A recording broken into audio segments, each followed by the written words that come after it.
بسم اللہ الرحمن الرحیم۔ السلام علیکم۔ مختصر ترجمہ قرآن کورس میں آج ہم سورہ فاتحہ سے پہلے سبق کا آغاز کر رہے ہیں۔ آپ سے یہ گزارش ہے کہ آپ اپنی مصروفیات کو چھوڑ کر انتہائی توجہ کے ساتھ سبق کو سنیں، اور قرآن کے ساتھ جتنا زیادہ آپ توجہ کریں گے، دل لگائیں گے، تو آپ کی اتنی پریشانیاں ختم ہوں گی، دل کو سکون ملے گا، اور دنیا و آخرت کی کامیابی ہماری اسی میں ہے کہ ہم قرآن کو غور کے ساتھ توجہ کے ساتھ پڑھیں، سمجھیں اور اس کے مطابق اپنی زندگی بنانے کی کوشش کریں۔ تو شروع کرتے ہیں آج کا سبق۔ اعوذ باللہ من الشیطان الرجیم۔ تو سب سے پہلے اعوذ باللہ من الشیطان الرجیم کا ترجمہ ہم دیکھتے ہیں ایک ایک لفظ کا۔ اللہ تعالیٰ قرآن کریم میں خود فرماتے ہیں وَإِذَا قَرَأْتَ الْقُرْآنَ فَاسْتَعِذْ بِاللَّهِ مِنَ الشَّيْطَانِ الرَّجِيمِ، کہ جب آپ قرآن کی تلاوت کرنے لگیں تو اعوذ باللہ من الشیطان الرجیم پڑھ لیا کریں۔ تو اعوذ باللہ من الشیطان الرجیم کا ترجمہ کیا ہے؟ پہلا جو لفظ ہے اعوذ، اس کا معنی ہے میں پناہ لیتا ہوں۔ یہ اعوذ سے ہے، اس کا روٹ جو ہے اعوذ، اعاذ یعیذ، اعوذن سے ہے، جس کا معنی ہوتا ہے پناہ لینا اور چمٹے رہنا، کہ جس سے پناہ لی ہے اس کے ساتھ پھر چمٹ کر رہے ہیں۔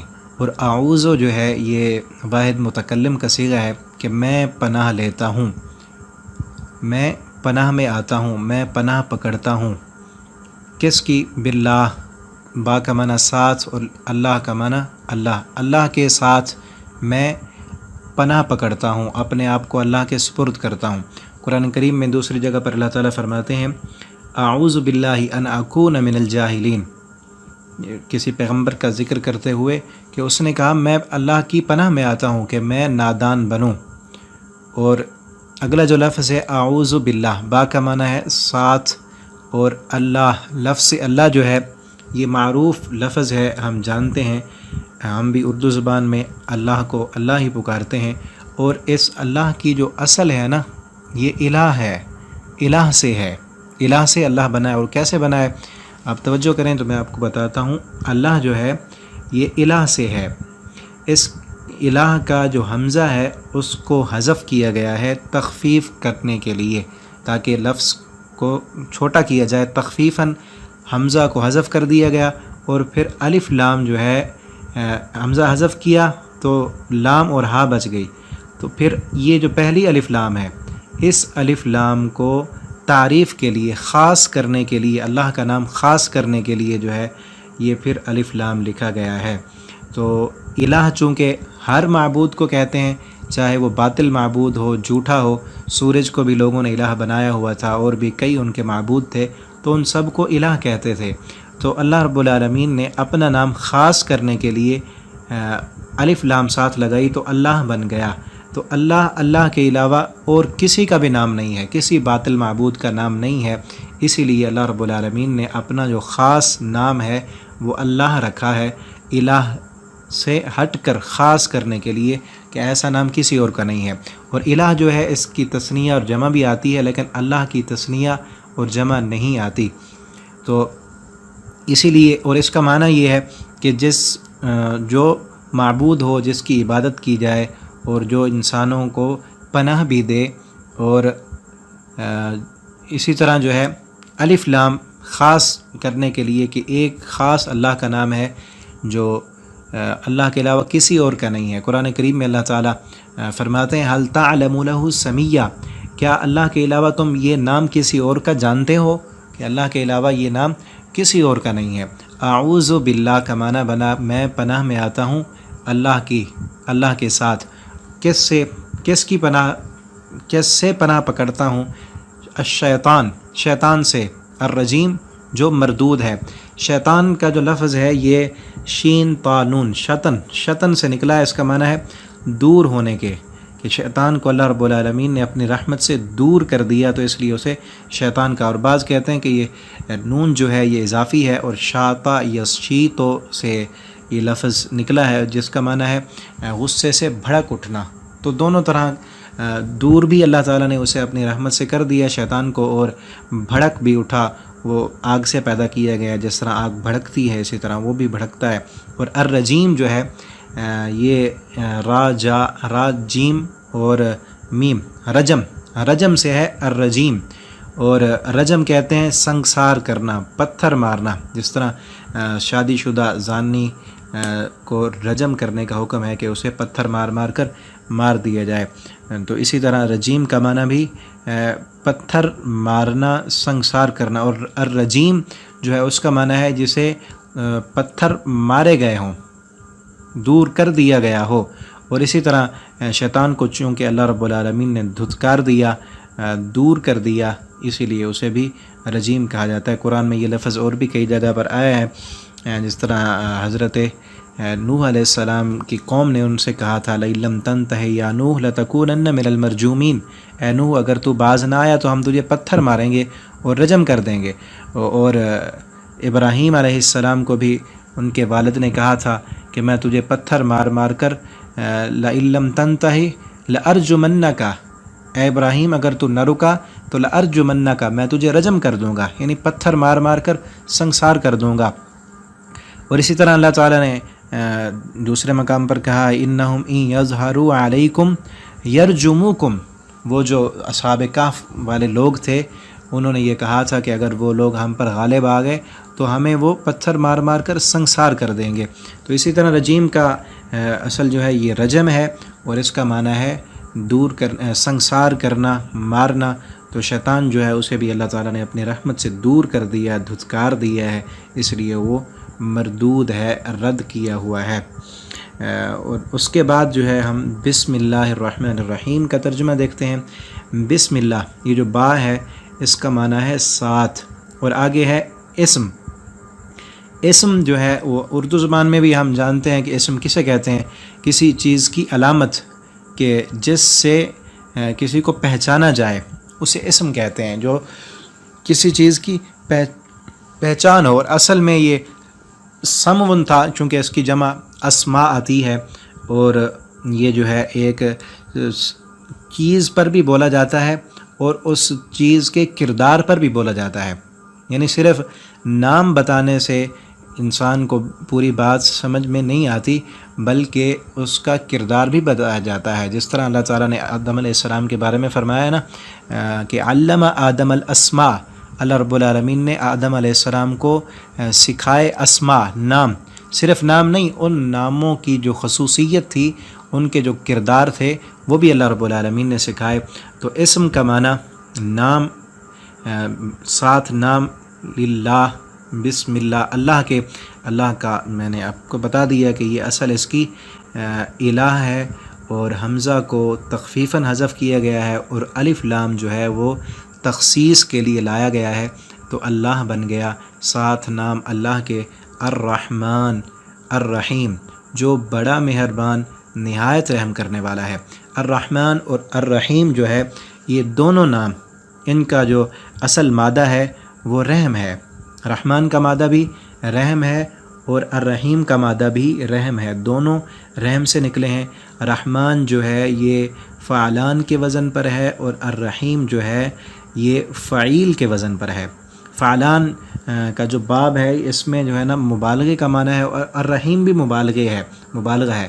الرحمن میں خصوصیت یہ ہے کہ اس میں جو رحمت ہے وہ بہت زیادہ ہے، اور الرحیم میں رحمت دائمی ہے، ہمیشہ کے لیے ہے۔ رحمان میں بہت وسعت کے ساتھ رحمت ہے، اور الرحیم کا مطلب وہ رحمت ہمیشہ کے لیے ہے۔ تو رحم کا جو اصل مطلب ہے جو وہ کیفیت ہے، وہ دل کی کیفیت یا رقت قلب، کہ جس سے جو ہے نا مرحوم پر وہ دل ابھارے، جس پر رحم کیا جانا ہے، دل کی وہ کیفیت انسان کو ابھارے کہ کسی پر رحم کرو، اس کو رحم کہتے ہیں۔ اس پر احسان کریں تو اس کو رحم کہا جاتا ہے۔ اور اسی سے رحم بھی ہے، جس میں انسان بچہ ماں کے پیٹ میں جب ہوتا ہے تو رحم میں ہوتا ہے، اسی سے ہے رحم۔ اور اللہ رب العالمین نے قرآن کریم میں کہا ہے کہ واتقوا اللہ، اللہ سے ڈر جاؤ، بالارحام، رحم کے رشتوں کے بارے میں اللہ رب العالمین سے ڈر جاؤ۔ الذی تساءلون بہ والارحام، کہ اللہ سے ڈرو جس کے نام کے ساتھ تم ایک دوسرے سے سوال کرتے ہو، اور رحم کے رشتہ داروں کے بارے میں بھی ڈر جاؤ۔ اور ایک حدیث میں بھی اللہ تعالیٰ فرماتے ہیں کہ میں رحمان ہوں اور رحم کو میں نے اپنے نام رحمان سے نکالا ہے۔ جو بندہ اس رحم کو توڑے گا، یعنی رحم کے جو رشتہ دار ہیں، جو خونی رشتہ دار ہیں، انہیں رحم کے رشتہ دار کہا جاتا ہے۔ جو ان رحم کے رشتہ داروں کو توڑے گا، اللہ تعالیٰ فرماتے ہیں میں اس کو توڑ دوں گا۔ تو یہ رحم بھی رحمان سے نکلا ہے، اور اس کا معنی بے انتہا رحم کرنے والا، بڑا مہربان اور نہایت رحم کرنے والا۔ اور بعض نے اس میں یہ فرق بھی بیان کیا ہے، الرحمن جو ہے یہ دنیا میں ہے کہ اللہ کی رحمت ہر انسان پر ہے، کافر ہے، کوئی یہودی ہے، کوئی عیسائی ہے، کوئی اللہ کو گالیاں دیتا ہے، سب پر اللہ کی رحمت ہے۔ اور الرحیم جو ہے یہ صفت جو ہے قیامت کے دن ہوگی، اور اس دن رحمان کی رحمت صرف مومن بندوں کے لیے ہوگی۔ اور اس میں یہ فرق بھی بیان کیا گیا ہے کہ رحمان جو ہے یہ خاص اللہ کا نام ہے، کسی اور کا نہیں ہو سکتا۔ جس طرح اللہ تعالیٰ قرآن میں فرماتے ہیں قُلِ ادْعُوا اللَّهَ أَوِ ادْعُوا الرَّحْمَنَ، تم اللہ کو اللہ کہہ کر پکارو یا رحمان کہہ کر پکارو۔ جس طرح اللہ بھی اللہ کا خاص نام ہے، کسی اور کا نہیں ہو سکتا، اور اسی طرح رحمان بھی اللہ کا خاص نام ہے۔ لیکن رحیم جو ہے یہ انسانوں کے لیے بھی اللہ تعالیٰ نے استعمال کیا ہے، جس طرح ہمارے نبی صلی اللہ علیہ وسلم کی اللہ تعالیٰ نے قرآن کریم میں صفات بیان کرتے ہوئے فرمایا ہے کہ رؤوف الرحیم، لقد جاءکم رسول من انفسکم عزیز علیہ ما عنتم حریص علیکم بالمؤمنین رؤوف الرحیم، کہ ہم نے آپ کے اندر ایک ایسا رسول بھیجا ہے کہ جو تمہارے لیے بڑا مہربان، رحم کرنے والا، رؤوف بھی ہے، نرم بھی ہے، اور رحم کرنے والا بھی ہے۔ تو الرحیم جو ہے یہ اللہ تعالیٰ نے اپنی مخلوق کے لیے بھی یہ لفظ بولا ہے، لیکن رحمان کا لفظ اللہ کے لیے خاص ہے۔ لیکن دونوں کا جو روٹ ہے وہ ایک ہی ہے، رحم سے دونوں نکلے ہیں، یہ فعلان کے وزن پر ہے اور یہ رحیم فعیل کے وزن پر ہے۔ رحمان کا معنی بے انتہا رحمت کہ جس کی وسعت ہی نہیں، اور رحیم وہ رحمت ہمیشہ کے لیے ہے اور ہر وقت وہ رحم کرتا ہے۔ تو بسم اللہ، میں شروع کرتا ہوں اللہ کے نام سے جو بڑا مہربان نہایت رحم کرنے والا ہے۔ الحمد للہ رب العالمین، سب تعریفیں اللہ کے لیے ہیں جو تمام جہانوں کا رب ہے۔ الحمد جو ہے یہ لفظ حمد سے نکلا ہے، حمد الف لام تخصیص کے لیے ہے، اس میں حمد سے نکلا ہے، اور حمد تعریف کو کہتے ہیں۔ جس طرح اردو میں مدح بھی بولا جاتا ہے، مدح بھی تعریف کو کہتے ہیں اور حمد بھی تعریف کو کہتے ہیں، لیکن مدح اور حمد میں فرق ہے۔ مدح جو ہے اس تعریف کو کہتے ہیں جو انسان کی خصوصیت ہو، انسان کا کردار ہو، اس پر بھی مدح کا لفظ بولا جاتا ہے۔ اور انسان کی جو ذاتی صفت ہو، انسان کے جسمانی طور پر اس کی کوئی صلاحیت نہ ہو، اس کی جسمانی طور پر اللہ تعالیٰ نے اسے کوئی دی ہو، اس پر بھی مدح کا لفظ بولا جاتا ہے۔ جس طرح انسان کوئی بندہ کوئی اچھا کام کرے، اس پر بھی اس کی تعریف کی جائے گی، اور اس کا قد یا اس کی خوبصورتی، اس کی جسمانی کوئی ایسی صلاحیت، اس پر بھی اس کی مدح کی جائے گی۔ لیکن حمد جو ہے وہ صرف کردار پر بولا جاتا ہے کہ جو نہایت انتہائی اس کا کردار اچھا ہو، کوئی اس میں خرابی ہو ہی نہ، اس پر حمد کا لفظ بولا جاتا ہے۔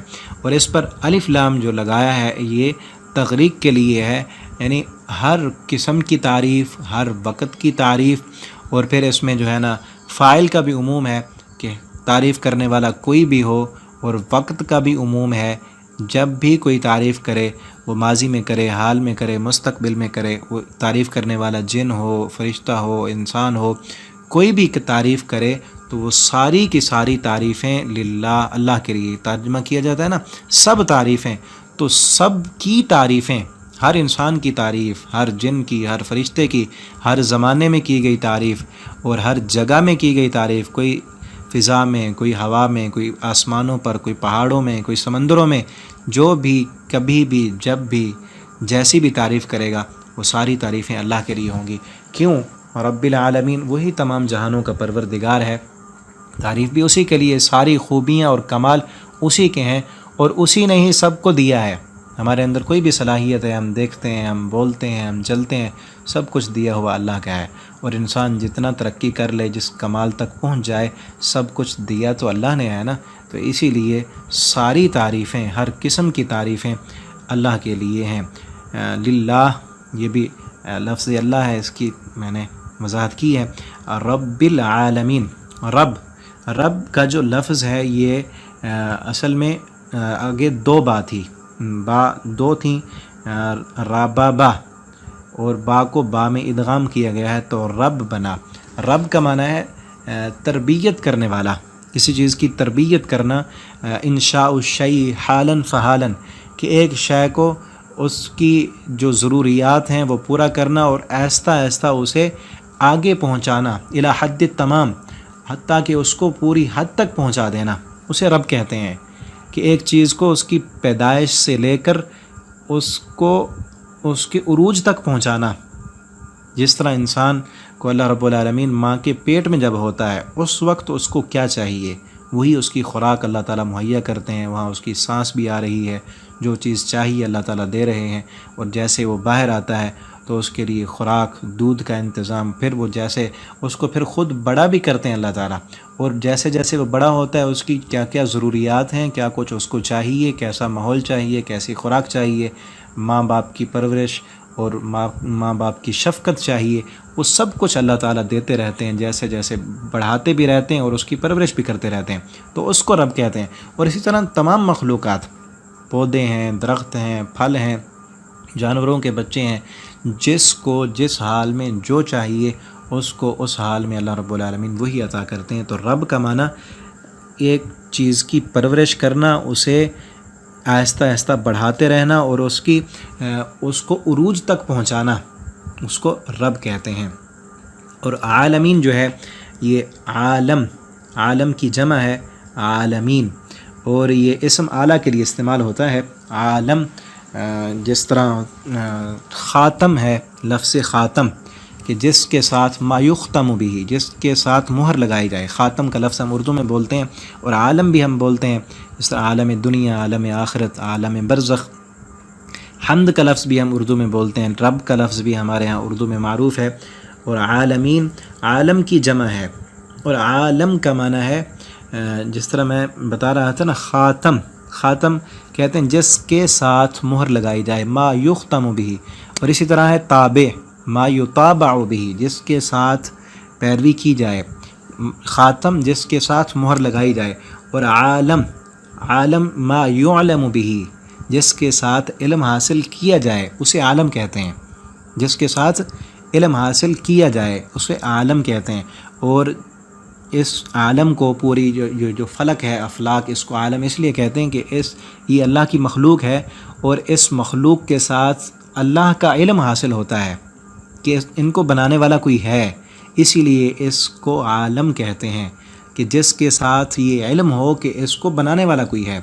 اور عالم کئی عالم ہیں، انسانوں کا عالم، جنوں کا عالم، حیوانوں کا عالم، نباتات، حشرات الارض، یہ سارے عالم ہیں، ہر کسی کا علیحدہ عالم ہے، تو ہر عالم یہ بتاتا ہے کہ ان کو بنانے والا کوئی ہے۔ اسی لیے اللہ رب العالمین نے انسان کو اپنی دنیا میں، اپنی مخلوق میں غور و فکر کرنے کی دعوت دی ہے کہ تم دیکھو میری مخلوق کو، اور اس عالم کو دیکھ کر اس کے بنانے والا کو پہچانو۔ تو عالم کا معنی ما یعلم بھی، جس کے ساتھ یہ علم حاصل کیا جائے کہ اس مخلوق کو کوئی بنانے والا ہے۔ تو عالمین رب ہے پورے عالمین کا، جتنی بھی مخلوقات ہیں ان سب کی پرورش کرنے والا، ان کو کس وقت کیا چاہیے، کس چیز کی ضرورت ہے، اور اسے آہستہ آہستہ آگے بڑھانا، یہ ساری ضروریات کو پورا کرنے والے اللہ رب العالمین ہیں، اور ساری تعریفیں اسی رب کی ہیں۔ الرحمن، جو نہایت رحم کرنے والے، الرحیم، بڑے مہربان ہیں۔ دونوں لفظوں کی میں نے وضاحت کی ہے، رحمان اور رحیم رحم سے نکلے ہیں۔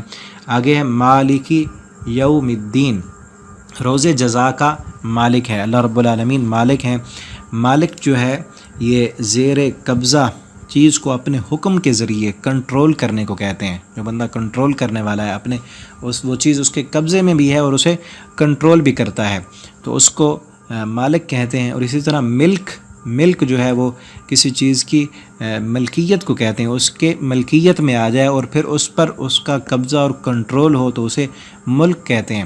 اللہ تعالیٰ فرماتے ہیں کہ لا یملکون لانفسہم، وہ کسی چیز کے مالک نہیں، اپنی ذات کے لیے ذرا ولا نفع، نہ نقصان دے سکتے ہیں نہ فائدہ پہنچا سکتے ہیں، ولا یملکون موتا ولا حیاتا، اور نہیں ہے ان کے کنٹرول میں ان کی موت و حیات۔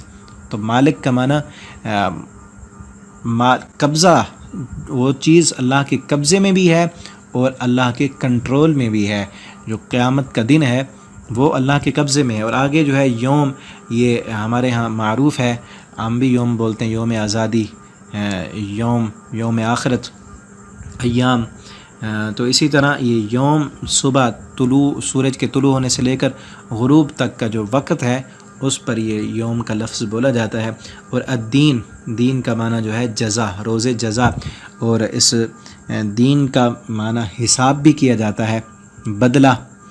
اور جس طرح عربی میں ہے کہ کما تدین و تدان، اسی طرح ہمارا دین ہے، دین اسلام۔ کما تدین و، جیسے تمہارا دین ہوگا، تدان، ویسے تمہارا حساب ہوگا، کہ جس قدر دین پر چلو گے، عمل کرو گے، اسی قدر تمہیں اس کا بدلہ، جزا اور حساب اس کا دیا جائے گا۔ اور اسی طرح اللہ تعالیٰ قرآن میں دوسری جگہ پر فرماتے ہیں کہ ذالک الدین القیم، یہی سیدھا دین ہے، یہی سیدھا حساب ہے۔ دین کا معنی حساب، یہی سیدھا حساب ہے۔ تو اسی سے ہے ہمارا دین بھی، حساب بھی۔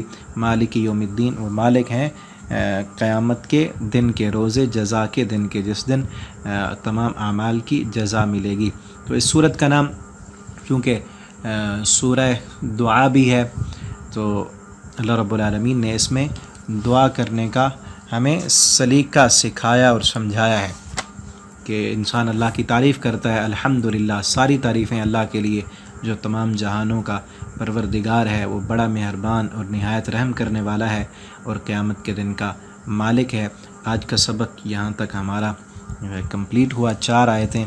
اگلی صورت کا جو حصہ ہے وہ انشاءاللہ اگلے سبق میں ہم پڑھیں گے۔ اللہ تعالیٰ سے دعا ہے اللہ تعالیٰ ہمیں قرآن حکیم پڑھنے، سمجھنے اور اس کے مطابق زندگی بسر کرنے کی اللہ ہمیں توفیق دیں۔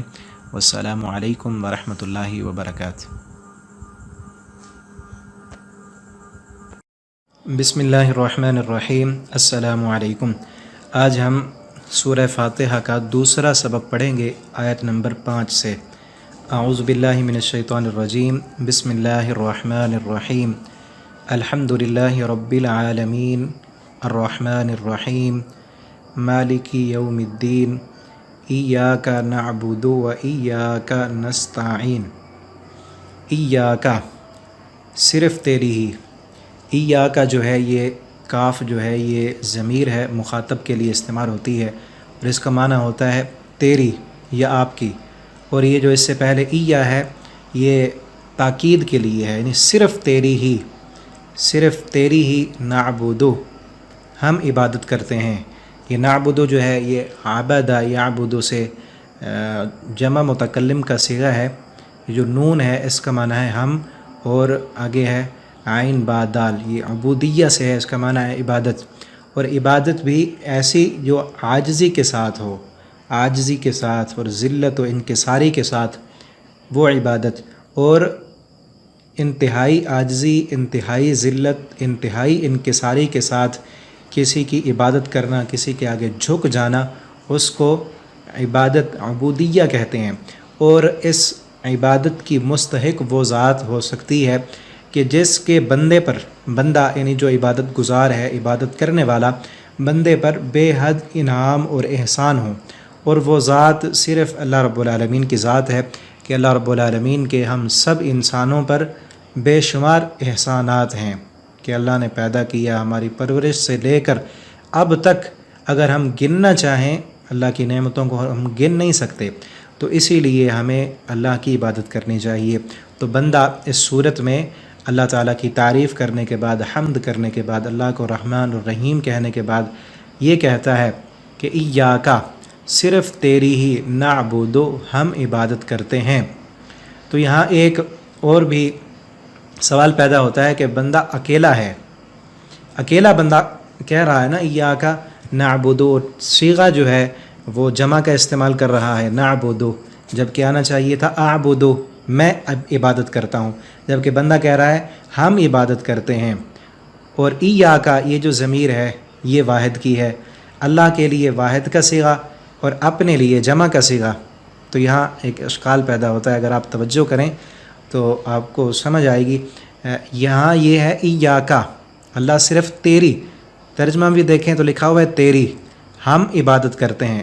اپنے آپ کو جمع کہہ رہا ہے اور اللہ کے لیے واحد کا صیغہ، تو اس میں نا نعبد و بندہ جمع اس لیے استعمال کرتا ہے کہ اللہ میں صرف اکیلا تیری عبادت کرنے والا نہیں ہوں، تیری عبادت کرنے والی ساری مخلوق ہے، اور تیری اس ساری مخلوق میں ایک کمزور، ایک حقیر، ایک ادنا سا تیرا بندہ میں بھی ہوں۔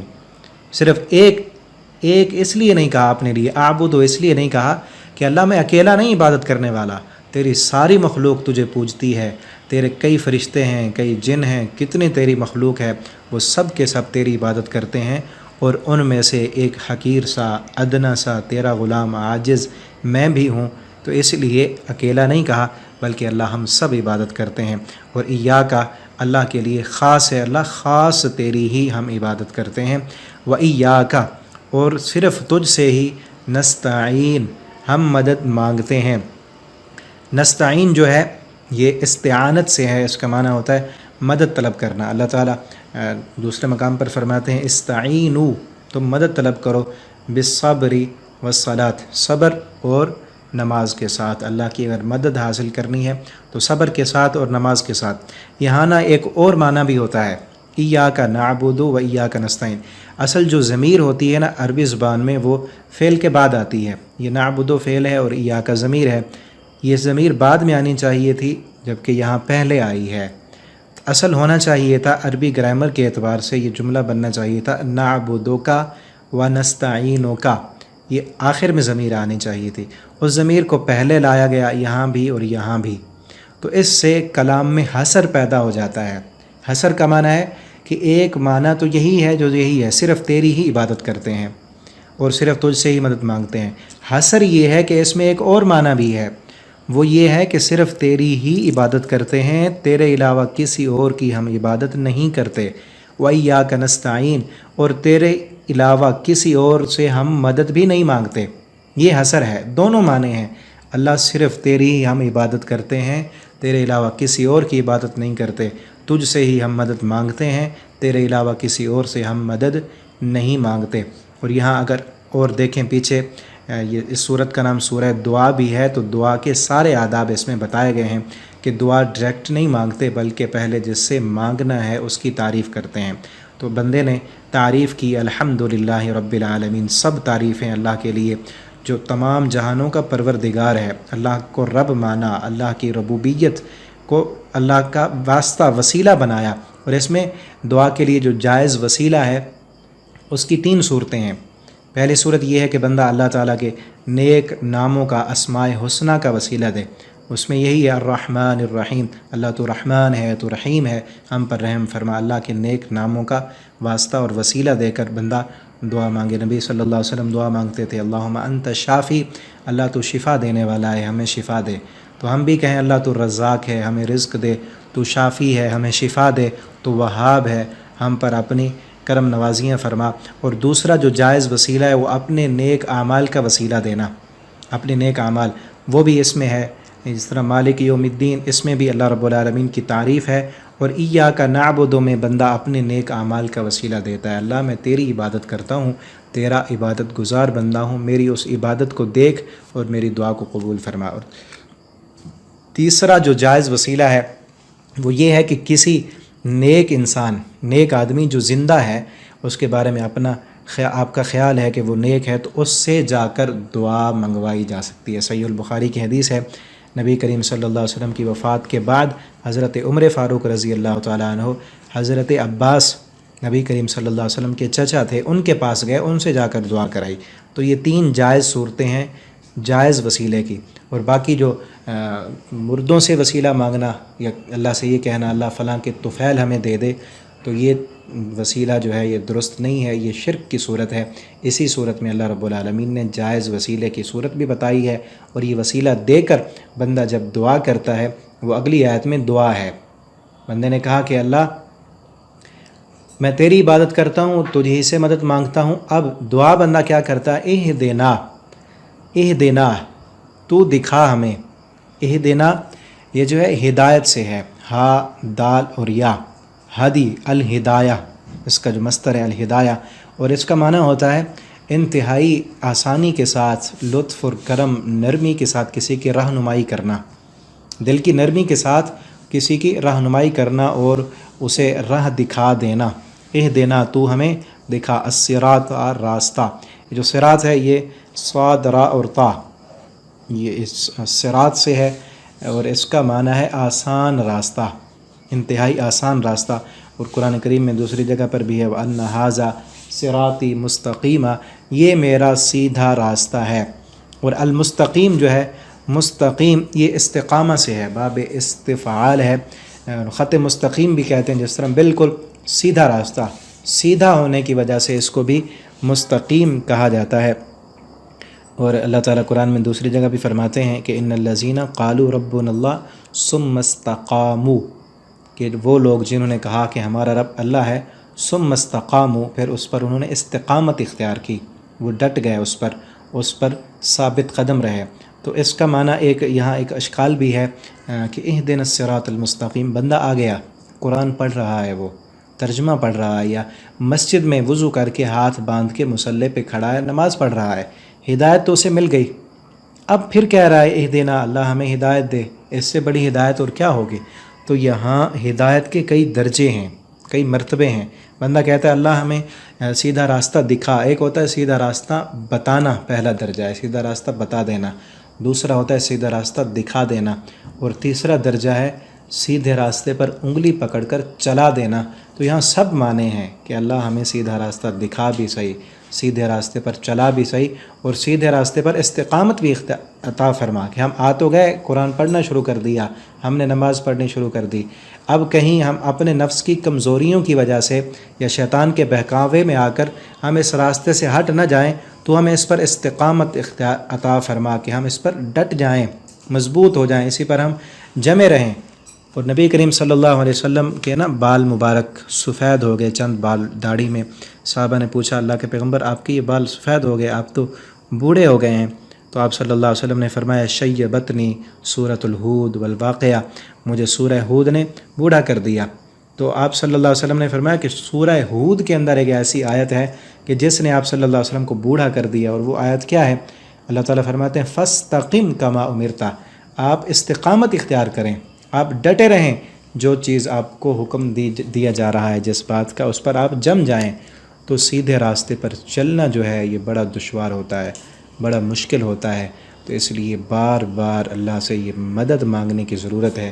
اسی صورت میں جو نماز کی ہر رکعت میں پڑھی جاتی ہے، اللہ رب العالمین نے اسی لیے تمام دعا کے آداب سمجھا کر سکھا کر کہا ہے کہ میرے بندو مجھ سے ہدایت مانگتے رہو کہ میں تمہیں ہدایت دوں اور اس پر استقامت دوں، اور اسی ہدایت پر موت آ جائے۔ اسی لیے اللہ سے بار بار مانگیں اللہ ہمیں سیدھا راستہ دکھا بھی صحیح، اس پر چلا بھی صحیح۔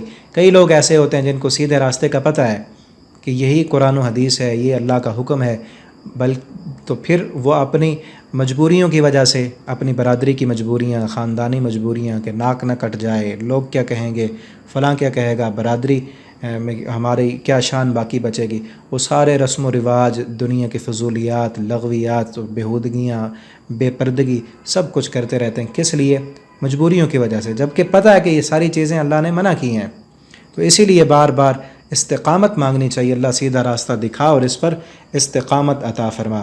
آگے ہے آخری آیت میں صراط الذین، راستہ ان لوگوں کا، صراط میں نے بتایا ابھی کہ سیدھے راستے کو کہتے ہیں، اور یہ اصل میں صراط جو تھا سین سے تھا، سین را اور تا، پھر سین کو صاد کے ساتھ تبدیل کیا گیا تو صراط بنا، اس کا معنی راستہ، اور آسان راستہ، انتہائی نرم راستہ۔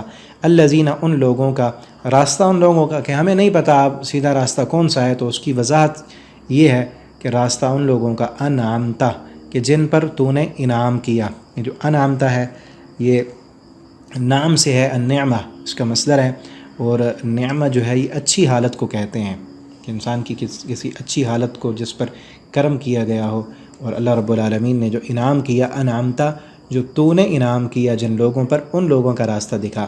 اور اللہ کے ہم پر کتنے انعام ہیں، اللہ تعالیٰ فرماتے ہیں وَإِن تَعُدُّوا نِعْمَةَ اللَّهِ لَا تُحْصُوهَا، اگر تم اللہ کی نعمتوں کو گننا چاہو تو تم گن نہیں سکتے، علیہم، ان پر، ان لوگوں کا راستہ جن پر تو نے انعام کیا، غیر المغضوب، غیر جو ہے غین یا اور را، یہ لفظ غیرہ محض نفی کے لیے آتا ہے کہ نہ مغضوب جن پر غضب نازل ہوا. مغضوب جو ہے یہ غضب سے ہے، اور غضب جو ہے وہ اردو زبان میں ترجمہ اس کا کیا جاتا ہے غصہ. غضب بھی اردو میں ہم بولتے ہیں. غصہ انتقام کے لیے دل میں خون کا جوش مارنا، اس کو کہتے ہیں غضب. اور غضب الہی، اللہ کے غصے سے مراد انتقام بھی ہوتا ہے اور عذاب بھی ہوتا ہے، کہ ان لوگوں کا راستہ نہ دکھا جن پر تیرا غضب نازل. اور اس کے دو ترجمے ہوتے ہیں. ایک تو یہ کہ ان لوگوں کا راستہ دکھا جن پر تیرا انعام ہوا، اور ان لوگوں کا راستہ نہ دکھا جن پر تیرا غضب نازل ہوا اور وہ گمراہ ہو گئے. اور دوسرا اس کا ترجمہ ہے کہ ان لوگوں کا راستہ دکھا جن پر تیرا انعام نازل ہوا اور ان پر تیرا غضب نازل نہ ہوا اور نہ وہ گمراہ ہوئے. ان لوگوں کا راستہ ہمیں نہ دکھا، نہ ان پر غضب نازل ہوا علیہم ان پر، ولا الضالین، اور نہ وہ ضال گمراہ ہوئے.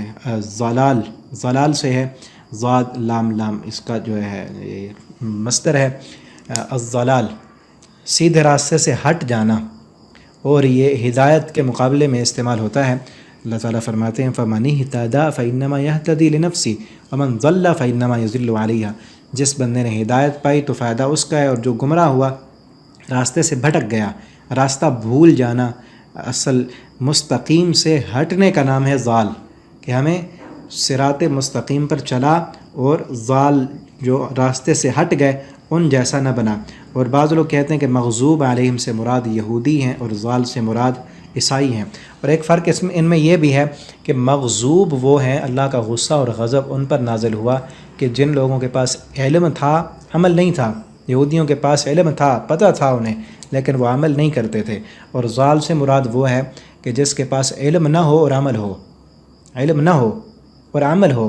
اسی طرح عیسائیوں کے پاس علم نہیں تھا اور عمل کیا کرتے تھے، انہوں نے عیسیٰ علیہ السلام کو اللہ کا بیٹا بنا لیا تو وہ گمراہ ہو گئے. تو ہمیں چاہیے کہ ہمارے پاس علم بھی ہونا چاہیے اور عمل بھی ہونا چاہیے. جس بندے کے پاس علم ہو، قرآن و حدیث کا علم ہے، پتہ ہے اسے، اور عمل نہیں کرتا تو وہ مغضوب ہے، اللہ کا اس پر غصہ اور غضب نازل ہوگا. اور جس کے پاس علم نہیں ہے وہ عمل کرتا ہے اپنی طرف سے بنا کر اللہ کو راضی کرنے کے لیے دین میں بدعات ایجاد کرتا ہے، تو وہ ضال ہے، وہ راستے سے بھٹک گیا کہ عمل تو کر رہا ہے لیکن عمل سنت کے مطابق نہیں، علم کے مطابق نہیں. تو اسی لیے ہمیں چاہیے کہ علم حاصل کریں، اس کے مطابق عمل کریں. تو آج کی یہ صورت کمپلیٹ ہوئی، ہمارا سبق بھی کمپلیٹ ہوا. اگلے سبق میں انشاءاللہ ہم سورہ بلکہ آیت الکرسی اس کا ترجمہ پڑھیں گے. اللہ تعالیٰ سے دعا ہے اللہ تعالیٰ ہمیں اس صورت میں ہم نے جو کچھ پڑھا اس کے مطابق ہمیں عمل کرنے کی اللہ ہمیں توفیق دیں. والسلام علیکم ورحمۃ اللہ وبرکاتہ.